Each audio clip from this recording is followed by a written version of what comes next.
If you feel like you and your partner are slowly drifting apart, stop trying to talk it out.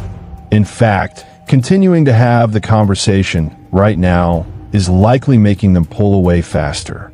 Most couples don't split up because they fell out of love.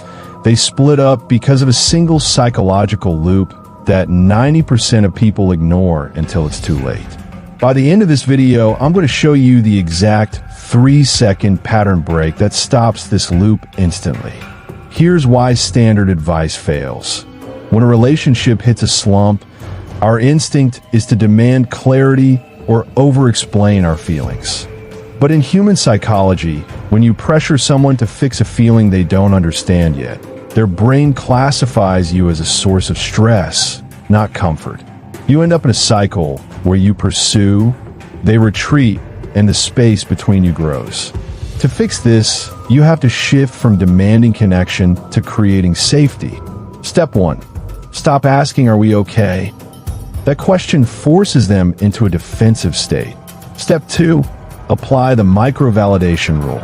Instead of trying to resolve big issues, validate one small thing they do today without expecting anything back. Step 3. Lower the stakes.